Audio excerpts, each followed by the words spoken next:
Three, two, what's happening? How you doing? Episode 103. 103, mate, a big number. Big number. It's like every week we do them, the number goes up. That's strange. That's very linear, isn't it? It's strange We need concept. to work out why that's actually happening. I know. Some sort of mathematical phenomenon or some shit. I know. So you want to talk UFC? Well, we haven't really, but I know we were kind of texting last night what it was on, but what do you think of it overall? It was good. I really enjoyed it. A lot of fights were actually really entertaining. For being a casual UFC fan, I actually was very entertained. But it's one of these things. Like the fans make such a difference, not only to create an atmosphere, but also to hide the actual sound effects of the punches. Every time I heard someone get punched, I felt like crying. It's like, leave him alone. I know. And it Like, was weird every that the time Tony- commentators as well, like the fighters could hear the commentator. Yeah. It's so wrong, Like every time Tony Ferguson was getting punched, I was like, mate, just get out of there. Seriously, that sounds so sore. Like, it makes it even more, even though they always sound that way, the punches. Yeah. But see, because you can hear them now, and it was tough to watch, to be fair, sometimes. It was funny the way part of it, Greg Hardy at the end on his fight, he was like, I was getting kicked a lot, and then I heard Daniel Cormier on commentary saying I really need to check these kicks, so I started checking them. So he was like, thanks. And I'm like, that really shouldn't happen, you know. That's so bad, like, isn't it? Like, why isn't your corner saying that? I know, it's like, but even like, that's like, the other guy must be going, for fuck's sake, Tell me something to do. I know. But there was some bad fights like that. Was it Henry and De Castro? Was it De Castro?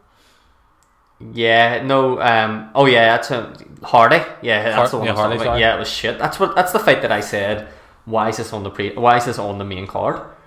Yeah. So, I mean, I was like, why the fuck's this on the main card? Because both of these guys, like, between them, they'd fought like 10 times. Yeah. You know what I mean? The first round was decent enough. Like, I thought the guy Castro guy had him with the leg kicks, and then he just gave up on it. I think he broke his toe. He did damage his foot when he did a leg kick. But overall, I liked it. But it's one of these things. It's like, I'm sitting there watching it and I'm enjoying it and I'm getting into it, but a part of me is just like, you okay there? Yeah, sorry. Part of me is just like, I miss football even more. You know, like, you know what I mean? If they told me like football's cancelled but UFC is okay, I'm like, no, fuck off. I'd rather have UFC cancelled. Part of me, I don't get that enjoyment as much. I don't get the same enjoyment. Yeah, I get that. See, it's different for me because football to me is something that's always on. Like, you watch it like 3 times a week. Whereas UFC, like obviously UFC's on quite a lot as well, but the main fights are on like once a month, once every 2 months. So it's like an event to get up and stay up for. But the fact that I don't have football, like seeing UFC last night was great. It was really good. I thought the card was brilliant. Yeah, all the fights were really enjoyable. You're always going to get 1 or 2 fights on a card that's boring. It's just the nature of fighting. You know what I mean? Yeah. It's just. Do you have a favourite fight of the night? The main event was probably the best fight. The Ferguson Gaethje fight was great. I loved the Calvin Kattar fight and Jeremy Stephens. That was fucking class. That was really good. I'd mentioned him in my video as well, in my preview. I was like, he's going to be good. I guarantee you he's good. The guy Stevens had him in the first round, like first 2 rounds. I thought was the third round knockout. I think it may have been second. Was second round? Oh fuck! I'm way off then. Second. I don't know. I can't remember now. The fight that I really enjoyed the most was probably the Cowboy Cerrone and Anthony Pettis. It was a good fight. I love that fight. I don't know how the judge scored it. Unanimous decision. I thought it was either going to be a split decision or Cowboy was going to win. It's such a problem. Like, the UFC because it's not like Zidane doesn't control the judges. Yeah. So he has no control over who's judging these fights. So the people judging them aren't like UFC experts, or they're not like picked by it's the state of Florida that have the officials. So it's the same people who judge boxing who judge UFC. Serious? So it's all messed up who's judging them. So that's why I done a bet last night on it, because I was like, fuck it. I always do a bet on the main card, but whenever I was doing it, I was like, that's how hard it is, because I had, up to that point, I had everyone I'd picked had won, and I had Cowboy to beat Pettis, and in my opinion, Cowboy did beat Pettis. Like, it could have been a draw, but I did think Cowboy took him down twice. Cowboy could have got the win, and I'm like, that's cost me money. Even though later on I had led all the 2 fights after that, they won as well, and then obviously I had Dominic Cruz to win, who got beat. But see, if I was getting into the Dominic Cruz fight, I would have already had 5 people who would have won. So I would have had a cash out of probably over £100, and I probably would have took that. You know what I mean? I would have been like, fucking right, I'm taking £100. But because those stupid judges give out the Pettis, I'm like, for fuck's sake, why am I putting money on this shit? You know what I mean? So what way do they judge it? Do they judge it the same way they judge boxing? Like, each of the judges need to see a certain punch for it to count as a point? There's like 4 categories. It shows you before the fight starts what exactly they're looking at. But the whole thing is subjective anyway. You know what I mean? It's going to be someone's opinion. But if you have people who are judging a fight who have never been in a fight, you know what I mean? It's like, how can they judge that? Like, they're not experts in mixed martial arts. It should be like a committee of like 4 or 5 former fighters. You know what I mean? But then again, when it comes to judges scoring, they always say like the fighter themselves should try their best not to get it to go to the judges, because you're always just going to rely on someone's opinion then. You know what I mean? But the judging, it wasn't too bad overall, but I thought they got that wrong. But then again, it's not going to be a big scandal because it's a nothing fight. But it's still a big enough fight for that fighter. Like, Cowboy Cerrone now, he's like lost his last 3 fights. Like, that means he's going to get he's going to probably get less money now his next fight. So that's his actual career. I'm glad for Anthony Pettis, because I think the last few times I've watched him, and then he was like, obviously he came on the scene. Like, a disclaimer, I'm a casual fucking UFC fan, but what I've noticed from Anthony Pettis, he came on the scene quite young, and ever since then he hasn't really lived up to the hype. But he's really like, he's still a decent enough fighter. But every time I watch him, he always seems to be getting beat, and not in a way he's just getting battered. Like, I watched him against Tony Ferguson a couple of years ago, and he did really well against Tony Ferguson. But I think the fight was stopped because of did he have a broken nose or something? He stopped because of a cut, I think. Yeah, so I'm always impressed whenever I watch him and his technique. So I'm happy for Anthony Pettis that way. But I thought Cowboy Cerrone did a really good job on him. I think he controlled the fight. I think he had him at arm's length every time. Anthony Pettis' punches did land. It looked like they had more of an impact on Cerrone whenever they landed. For me, I was just like looking at objectively, I thought Cowboy Cerrone's comfortable here. He looks stronger. He looks better. So he's going to win this here. And when it said unanimous decision, I automatically thought Cerrone won this. Yeah. And I think even Anthony Pettis was surprised. He was, He was like, I'll take it. You know what I mean? I don't think he would have. The reason why I said it, I know it is important for both fighters, obviously, but Pettis is never going to win the title now. Like, he's never going to. There's Cerrone. Like, they're both now not going to challenge for a title. They're both coming towards the end of their career. They're on the prelim. Of course, they want to win, but it's like, the reason why this is not breaking news or a robbery is because, you know, it's not as big of a fight anymore. It would have been 10 years ago, 5 years ago even, you know. Yeah, I know, but that was the first time I ever watched Dominic Cruz fight. Yeah. Yeah. I've heard a lot about him, because he was meant to take the poster boy of UFC a couple of years ago, wasn't he? Did he get injured or something? Dominic Cruz is pretty much the best sort of bantamweight of all time.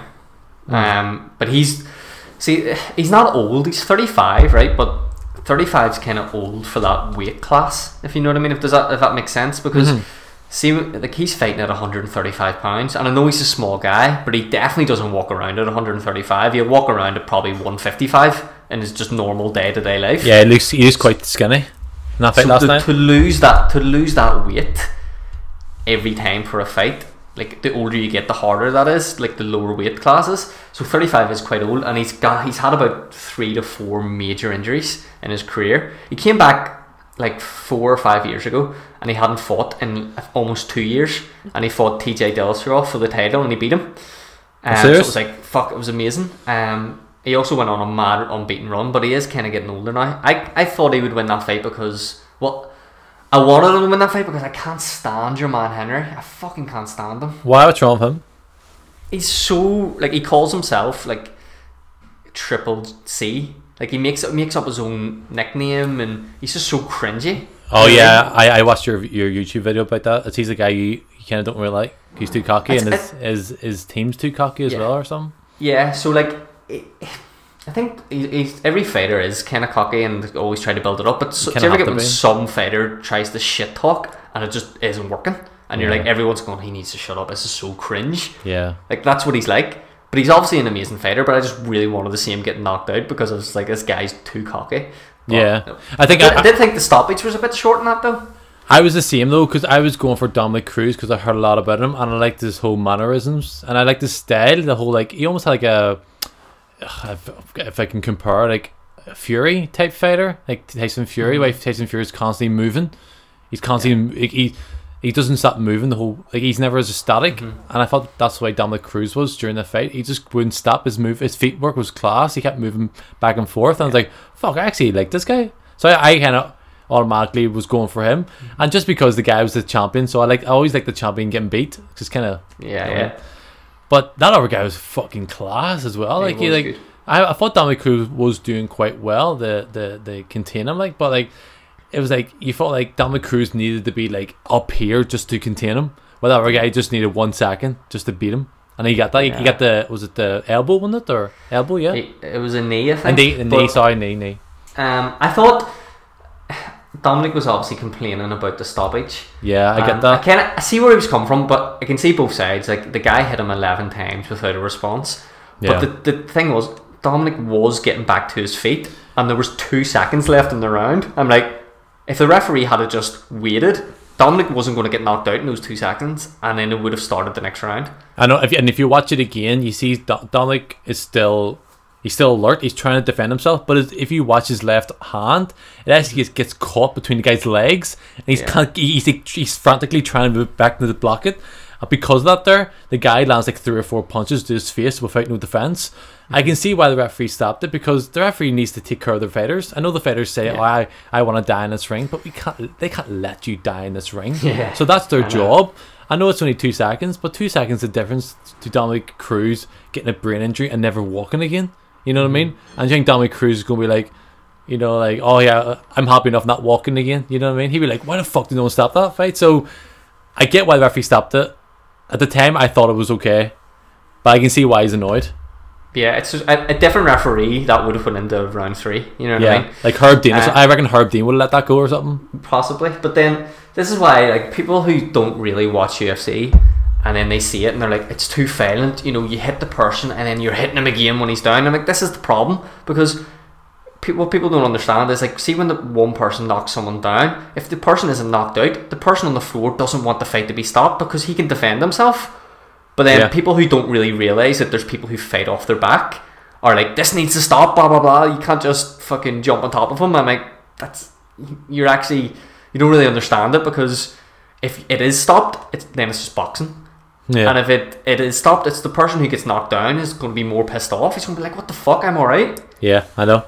It's a grey area when it comes to UFC, because, as you said, each referee has their own opinion and their own interpretation. And it goes into the fans as well, because, as you say, I'm sure there's UFC fans out there who are probably split in this decision, going well, I think it was a knockout, I think it wasn't a knockout. So it's 50-50. I can see why he's annoyed, but he's always going to be annoyed. He's how many times does a fighter come out afterwards and say, okay, I got beat, sorry enough, you know what I mean? But Dominic Cruz he comes across, he's really intelligent, and he's really level-headed. You can tell that. And he even said, listen, I'm annoyed that this got stopped, but he accepts that it was my fault I got kneed in the face. I should have been ready for that. So at least he's kind of saying that. What did you think of the Ngannou fight and the Rosenstrike fight? They had the two big heavyweights that lasted 20 seconds. No, the bad thing. So when I watch these undercard, these UFC, I always just want one 10-second knockout, the first 20 seconds. That's all I want, one. And that was the time I decided to go on my phone and go on YouTube for a second.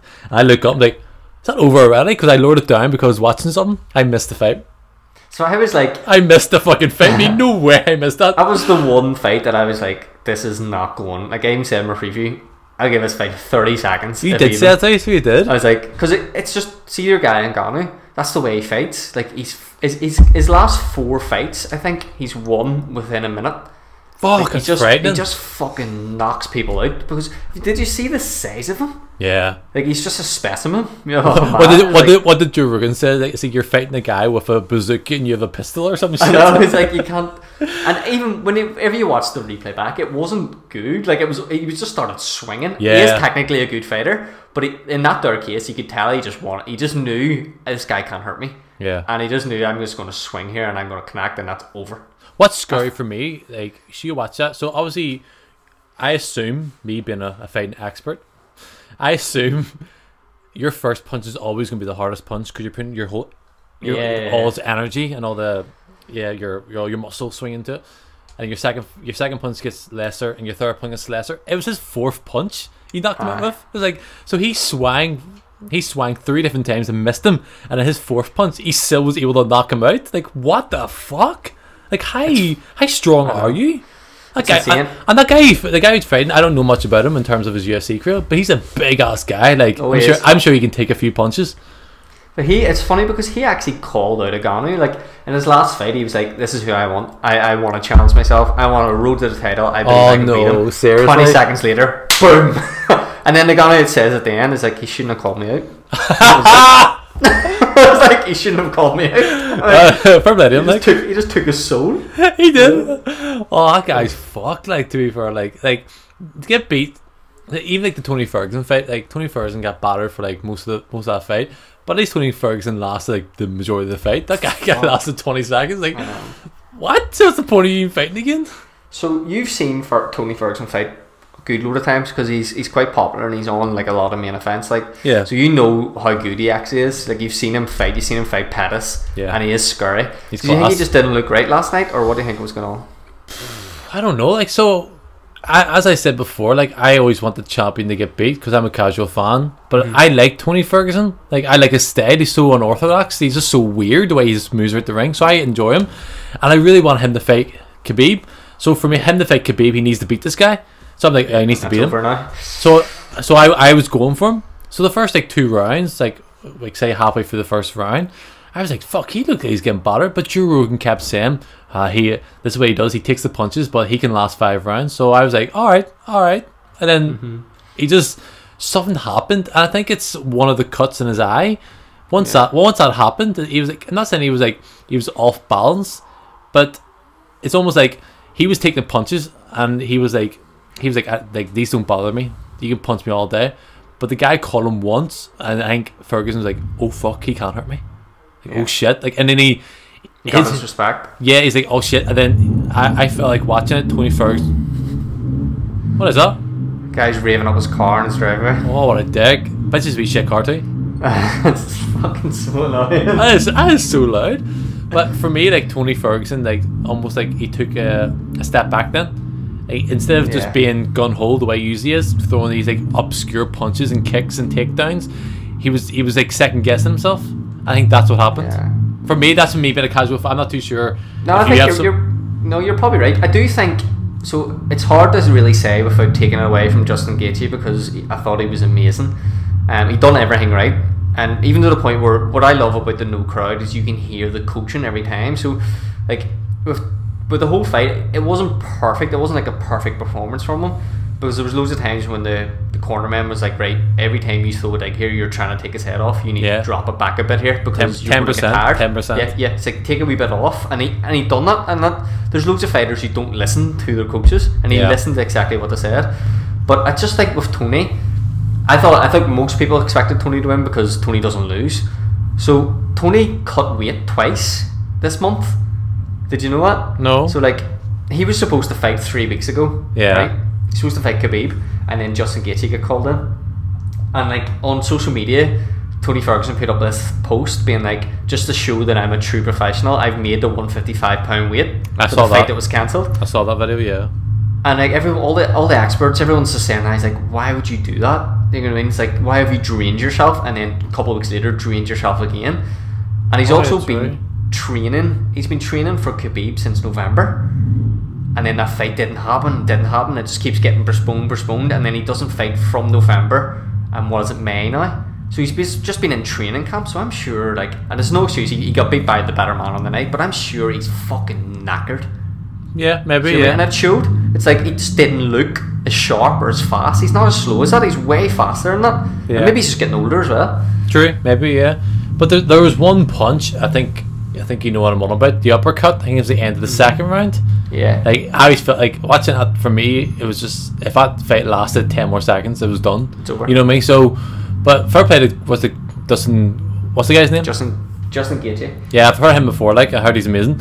But like, fair play to him, that was like almost a perfect fight. Like, he just kept his distance. He was so disciplined when he was throwing his punches. He was just picking his spots and stepping back. He wasn't getting involved in a scrap with Ferguson, because I think if you get involved in a scrap with Ferguson, you're fucked. Like, you know what I mean? So I think he was being really smart. I was like, fuck, this guy's amazing. So for me, he blew me away, and how good he was and how disciplined he was. Because I heard the commentator talk that he always kind of, as you said, he tries to take the opponent's head off, and by the end of the round 3 or 4, like, he's always exhausted. You know what I mean?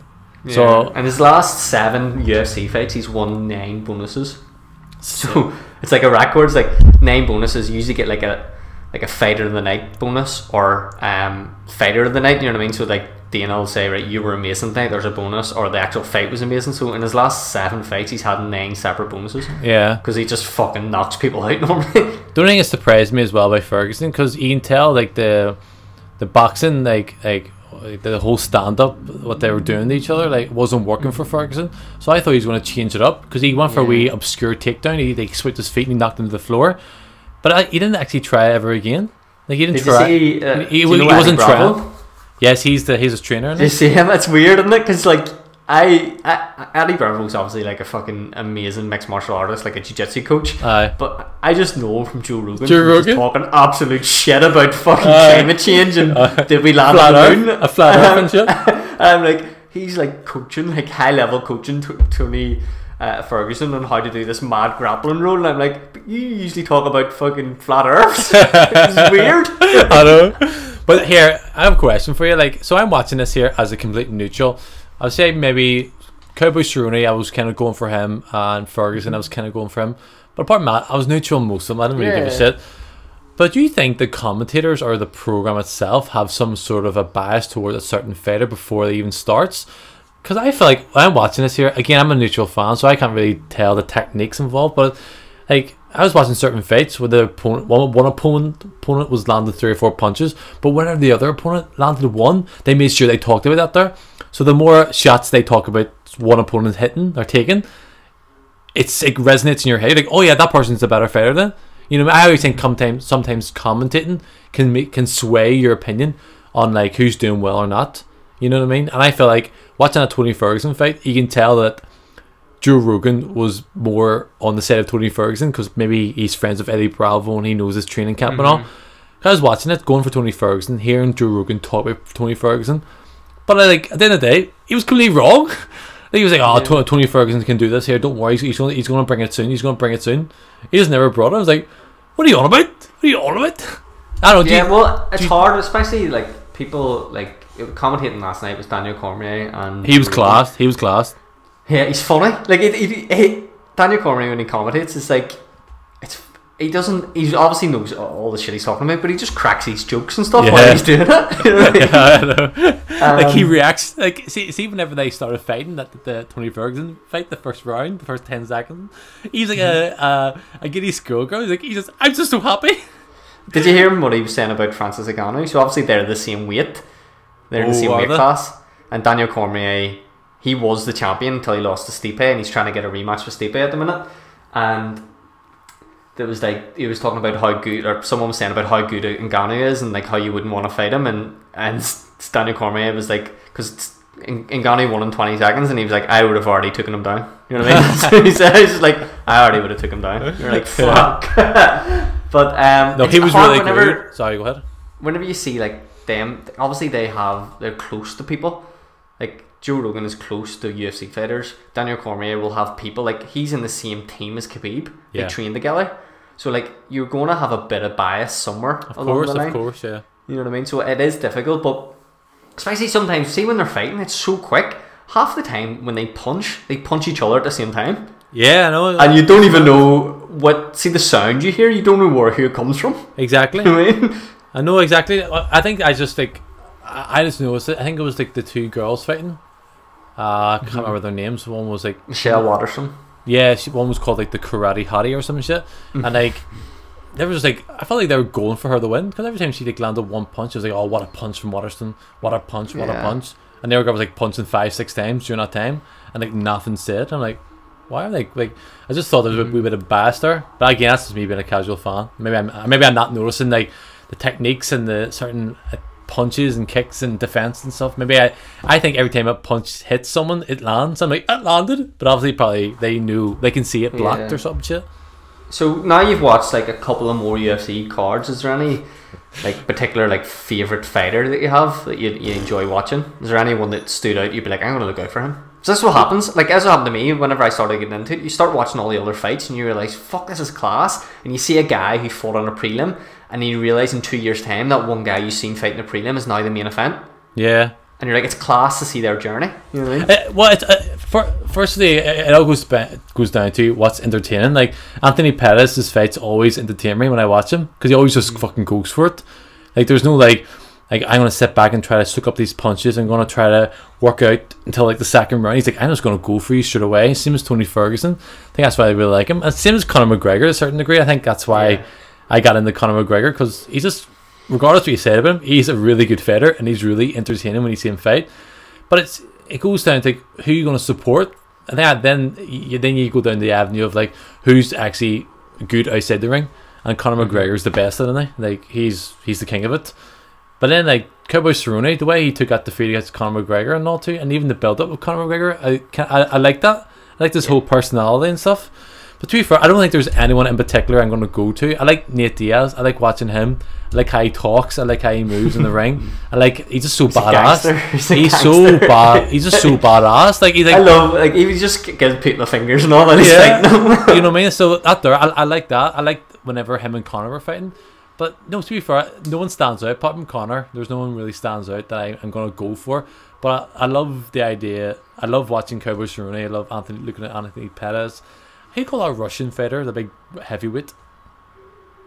Who was fighting on the... Yeah, he's fighting last night as well. He won last night. The bald guy? Yeah. I can't remember. It's like Volkov. It's something like... I can't remember how to pronounce his name. I've seen him a few times, like, fight now, and every time I watch him fight, he scars the fucking life out of me. Like, the way he punches, they're like big massive slaps, big burst slaps. Yeah. And he looked thinner today. Like, last night he just looked thinner. He fought for Doom last night, didn't he? Yeah, and he's fought in like 3 different decades now. Or four different decades now in UFC. It's like, fuck you. So I was kind of going for him just because I've seen him before fight. Yeah. But it's any fight, any entertaining fight. I'm happy enough. I just don't like the idea of one person bullying someone else. You know, I don't like that. I like when it's equal. I'm sure everyone's like that. Everyone wants a good balanced fight. Yeah, well, I mean, all these guys are all high level fighters. You know what I mean? So Conor is special. I don't think people even realise Conor's actually, he's underrated. I know everyone loves him or whatever, but like, people still doubt him. And like, you look at Cowboy and you look at Pettis, they're both amazing fighters. But you look what Conor done to Cowboy. Yeah. You know what I mean? Like, see if Conor fought Pettis, he would destroy him. Yeah. You know what I mean? And see if Conor fought, like, even Justin Gaethje, I think Conor would beat him. Really? Yeah. You know what I mean? Yeah, because like even now looking at Ferguson, I was always kind of torn between who would win between Conor and Tony, and I think Conor would probably win. I just think when Conor touches people, like, they just go down. Do you know what I mean? Like, if you rewatch some of his fights, like Eddie Alvarez fight, Eddie Alvarez was an amazing fighter, former champion. Conor made that look so fucking easy. The only time Conor has problems, he had problems with Khabib, who everyone has problems with. That matchup just doesn't really suit him.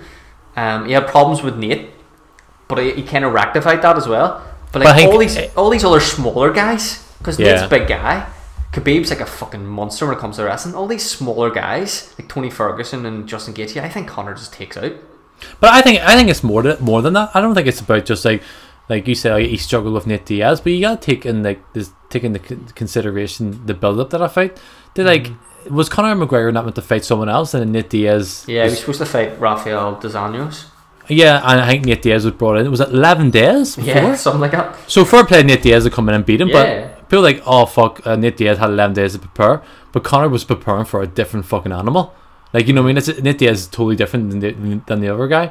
And same as the Khabib thing. I know like Conor was out of UFC for how long before that fight? 2 years. And then if you listen to interviews with Conor from then, he's like, I was drinking like every night and all too. I wasn't really preparing. Like, I was like too emotionally invested in that fight to be actually like think of it logically.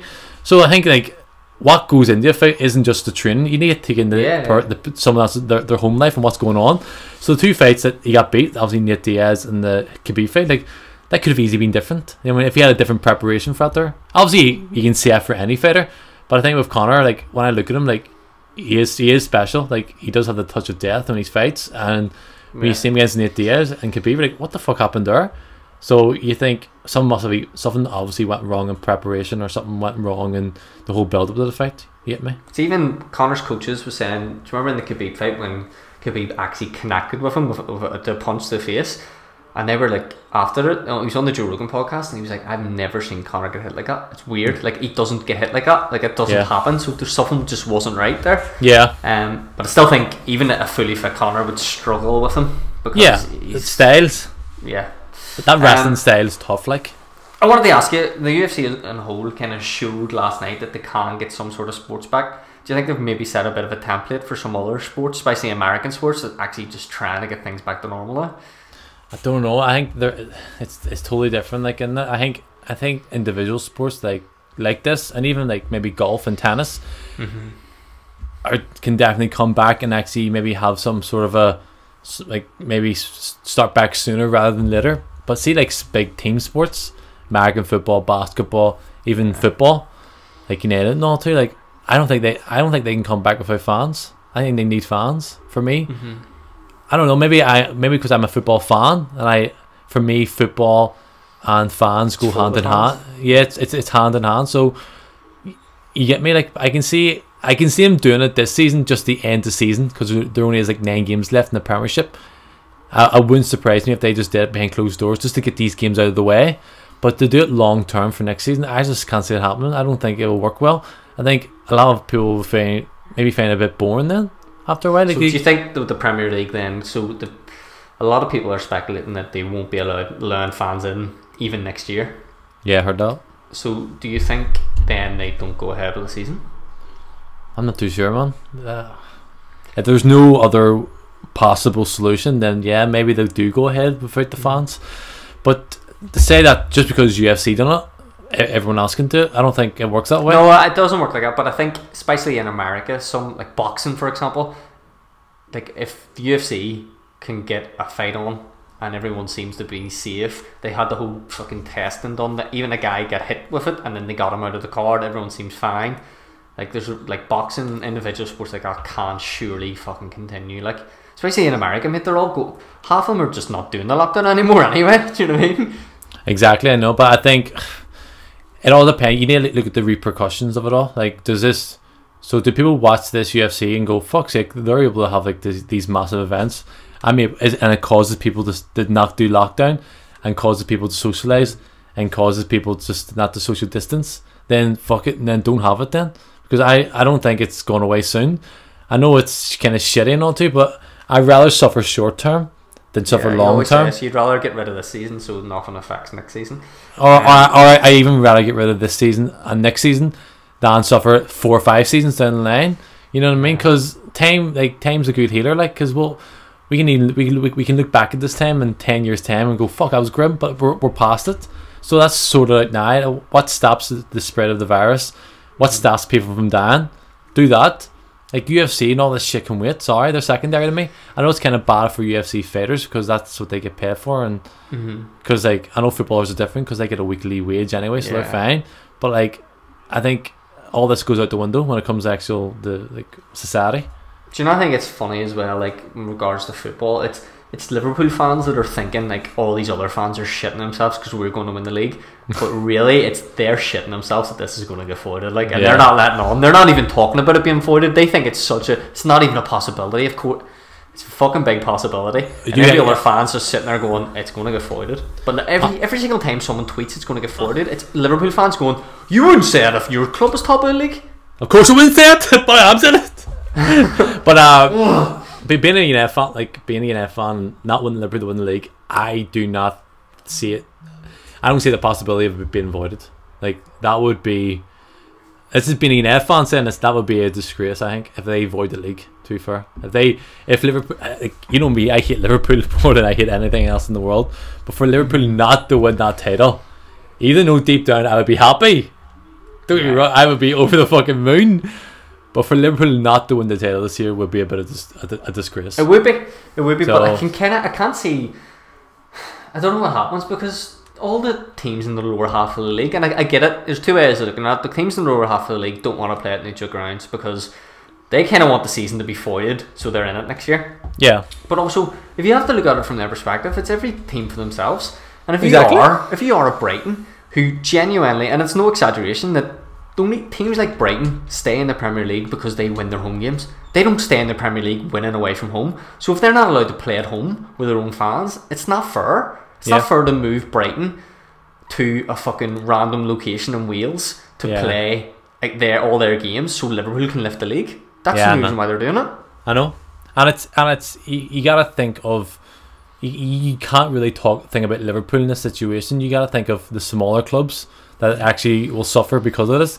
So there's teams in the lower parts of the divisions, like say League 1 and League 2 and maybe in the conference. They're not getting finished, they're not getting finished, and everyone knows that, but no one's really considering them. Like the amount of money they've lost out because of that, like that's a serious implications to their long-term survival as a club. Like how many times you see clubs going bust? You see big clubs like Bolton almost going bust, Portsmouth almost going bust. So a team in League 2 has never got past like League 1.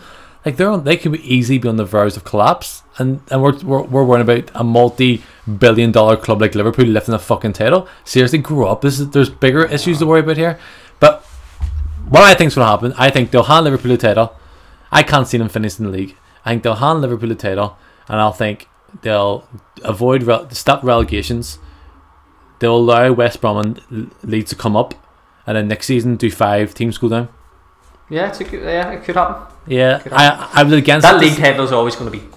Oh yeah, that's why. Yeah, it's always going to be a wee star there, though. You won the league whenever no one could lose the league. You know what I mean? Yeah, you won the league, but that was a year that we didn't have any losers because no one actually dropped out of the league. So it doesn't matter. It's easy to win the league after 30 games, but see 38 games. That's when it gets really hard.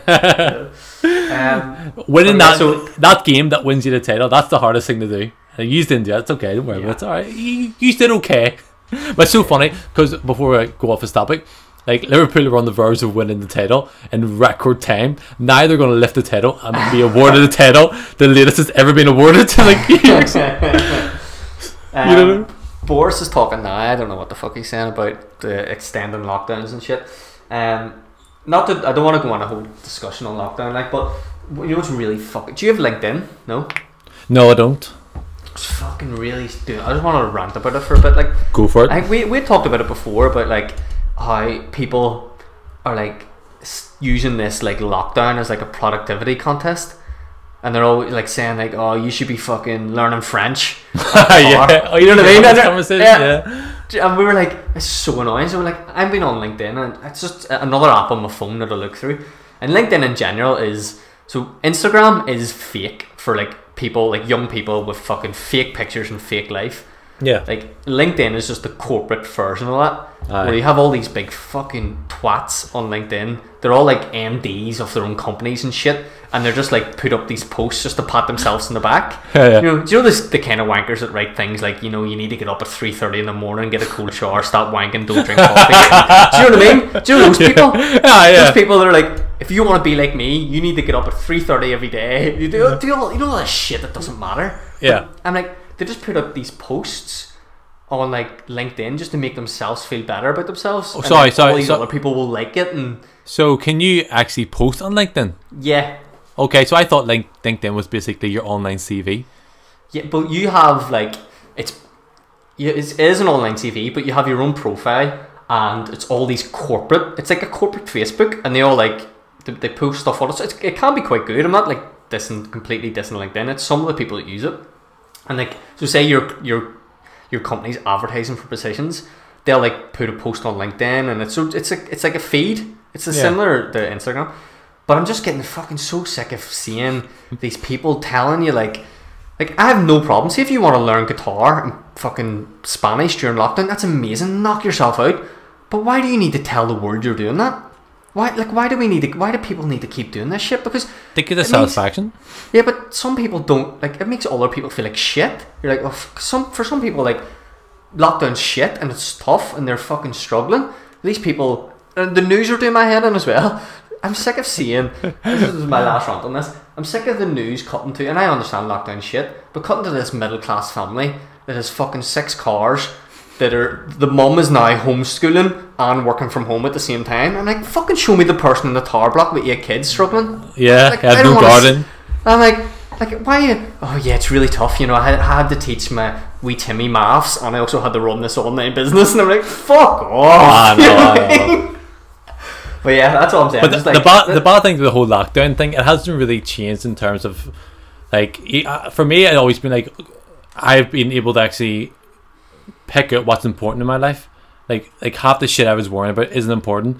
Seeing people, socializing with my friends and family, that's the thing I really miss.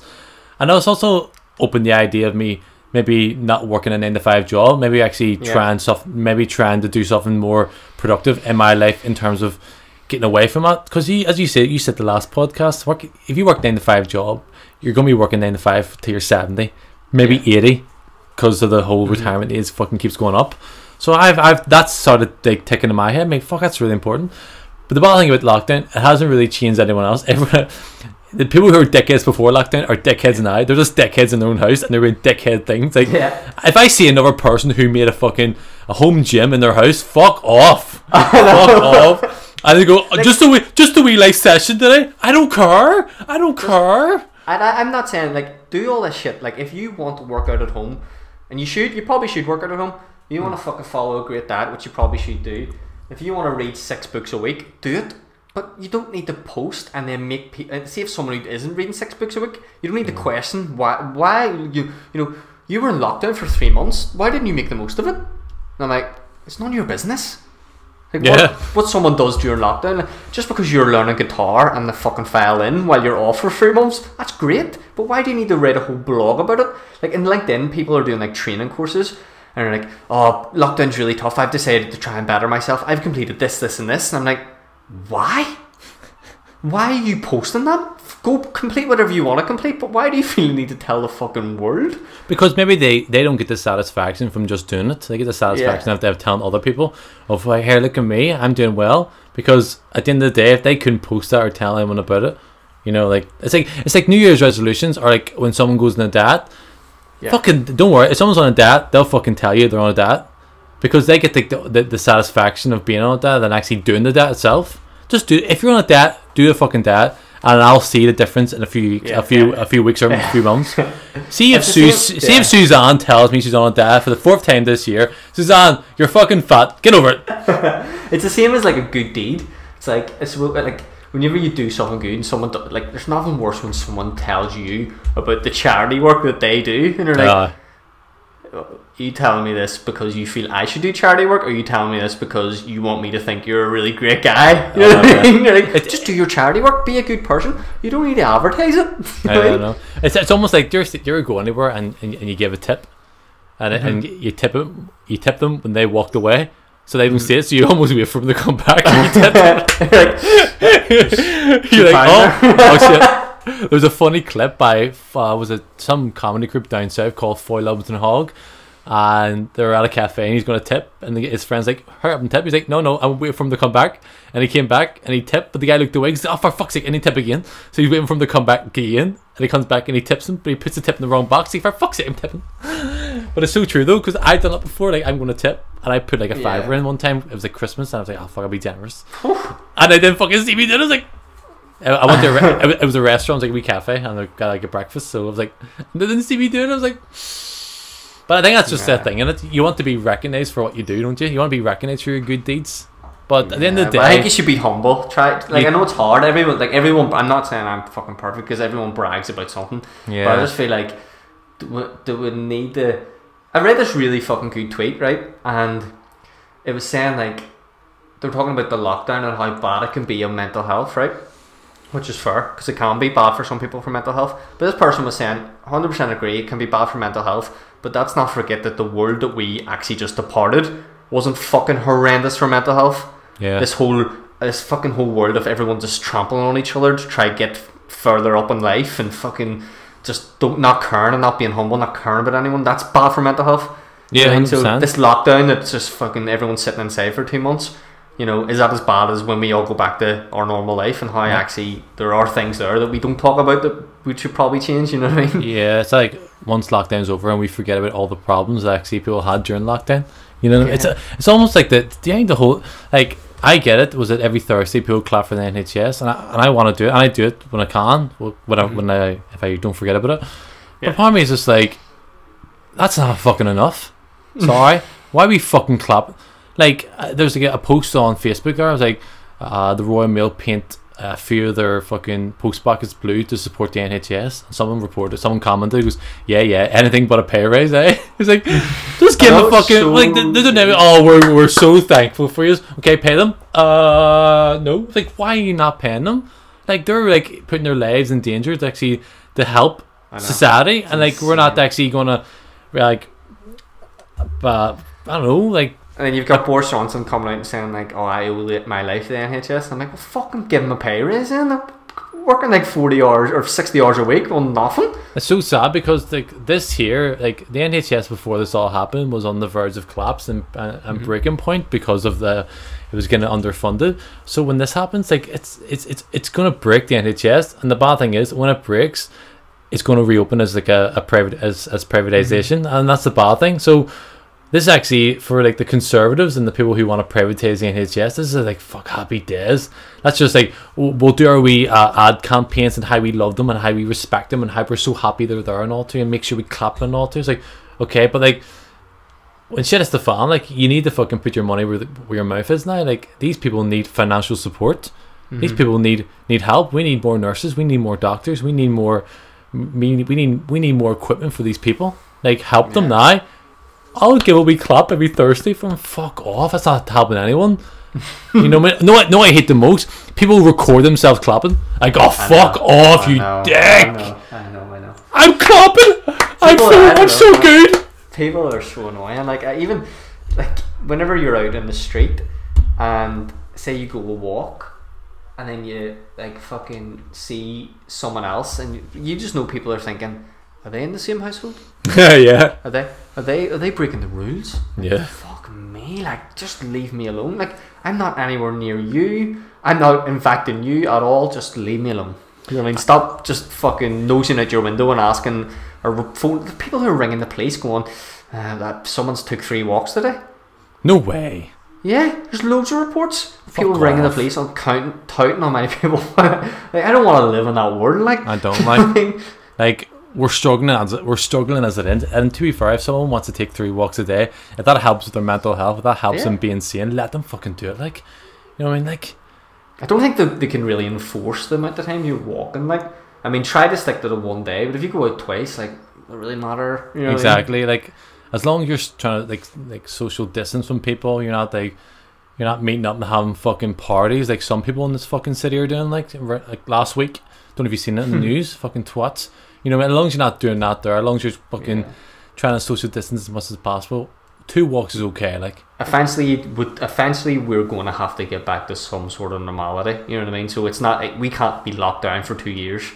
Yeah. You know what I mean? So in the meantime, that's not turn into a fucking nation of touts. You know what I mean? Right. On that note, that's episode 103. Boom.